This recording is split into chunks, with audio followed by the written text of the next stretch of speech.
Okay, everyone, get the engine revved up. Let's get on with the day. This is episode 400, and I'm just going to ask my producer, Chris, where are you, mate? 433. Okay, this is episode 433. You little beauty. This is Blind Magic in Alice Springs, and this is your host, Murray Stewart. Obviously, I'm a little bit slow out of the blocks this morning. I've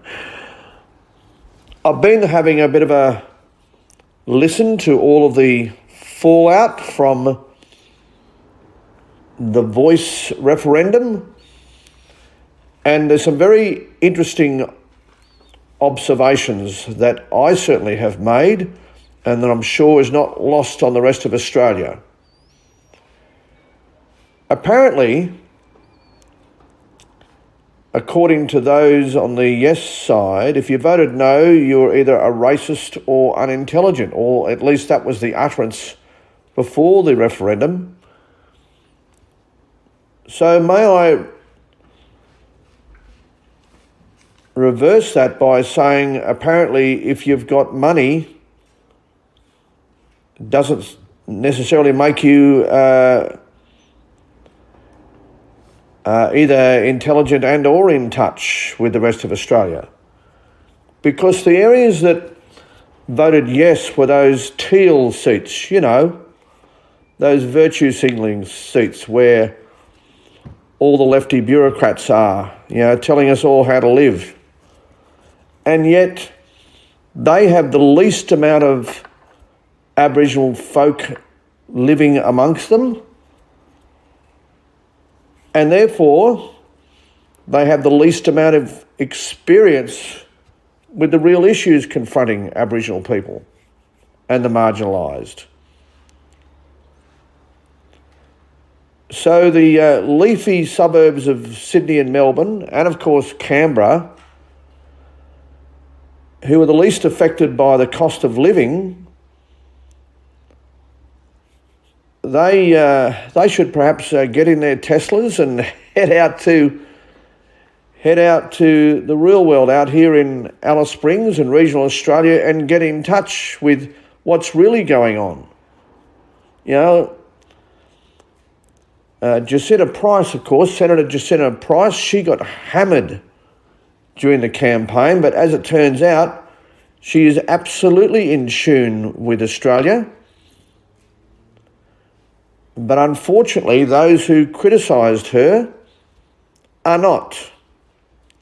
And the difference is that Senator Jacinta Nampijinga Price, she actually lives amongst Aboriginal people. She is Aboriginal.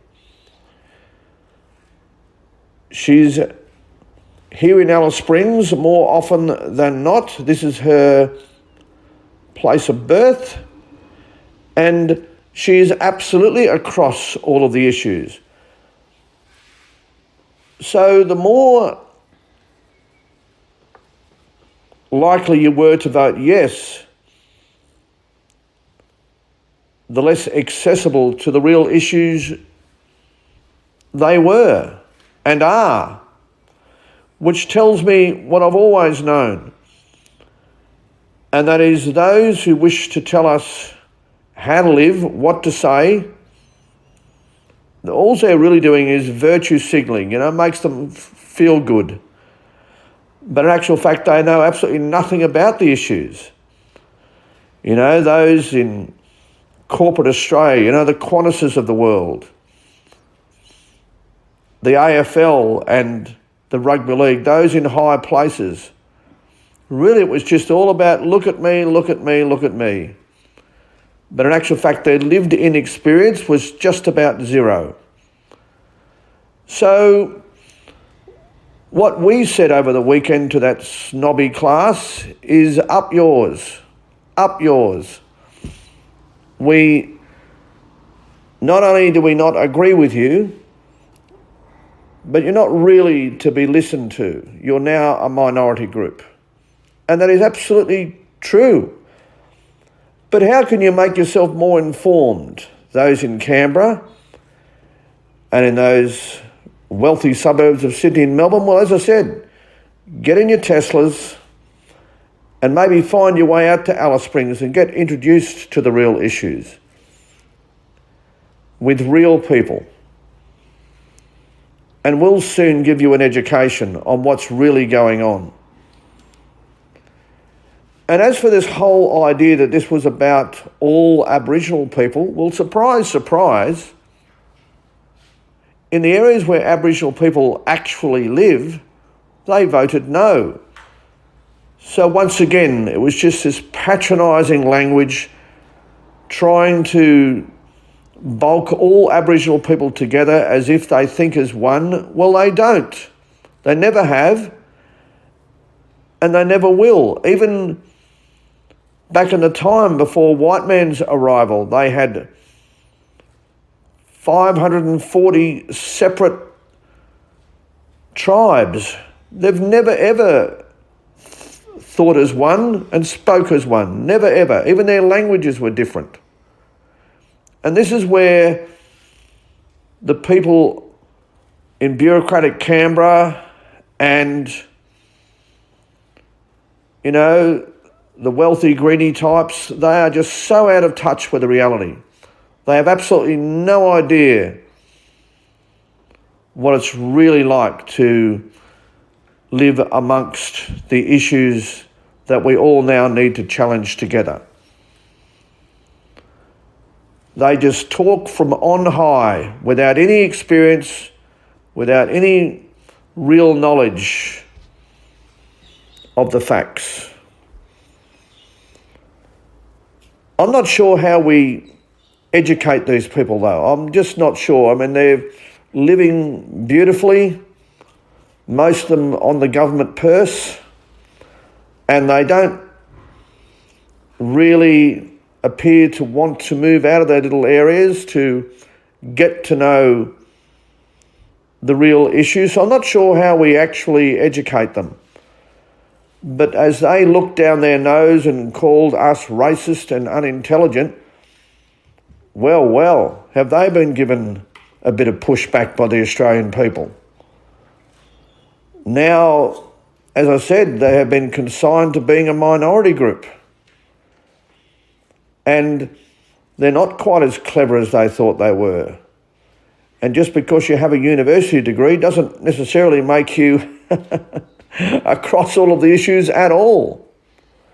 In fact, quite the reverse. Quite the reverse. So either they are now going to attempt to make themselves educated and informed, or they're going to continue along in ignorant bliss. I'm not sure which of the two. I fear it's going to be the latter rather than the former. But that's okay. Australia will keep swimming along without them, I'm sure. It's fine. But in the meantime, people like our magnificent Senator from Alice Springs, I'm sure she will inform Australia as to what's really going on. And she will get on with getting this audit of where the money is not going. She'll get on with making sure that's done. Maybe a royal commission, she's suggesting, into the waste that is happening in the Indigenous sector. You see, that's what most of us voted for. We didn't vote for this ridiculous, left-wing virtue signalling, bureaucratic organisation termed The Voice. We didn't vote for that. We rejected that completely. We knew where they were coming from, and that's from a position of total and utter patronising ignorance. And so we totally rejected that. We actually want real people to make real decisions after finding the real answers as to what on earth is going on with this over $30 billion that we currently spend in and on Indigenous affairs. So look, the swords should be put down now, and we should all get to work as one united country and do as we have always done, and that is get on with getting on and creating equal opportunities for all, and ensuring that if an Indigenous kid wants to succeed, that he or she can, as they have been able to do, and have done, I might add.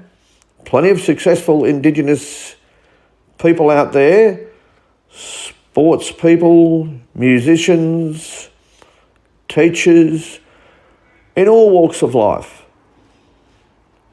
You know, they're not sort of locked away in a chasm of despair. Unlike, you see, I'm not sure how those in Canberra and the leafy suburbs could even really have an opinion. They probably never, most of you have probably never ever met an Indigenous person, let alone actually preside over their future. Anyway, you're welcome to come out here to Alice Springs to get yourself informed anytime you like. No problem. Look forward to seeing more Teslas with Victorian number plates very soon here in, or ACT number plates. Look forward to seeing you. Oh, come and say hello. I'll say hello to you, no worries. Sure, we can show you what it's really like and get you up to date on what's actually happening. Because the last thing we need and Aboriginal people need is to continue to be patronised from on high. We actually want you to get informed, to get a real education, not just out of some left-wing academic lens that you've been subject to in the university environment that you've come from. That's not real-world experience at all. Come out here and we'll show you around. You know, get to know Jacinta as she really is, a real down-to-earth young woman who actually understands the real issues. She'll show you around, I'm sure. Come and say hello. That's my call today. Come and say hello to us out here in regional Australia, and we'll get you up to date on what's really going on. This has been episode 433 of Blind Magic Communications production.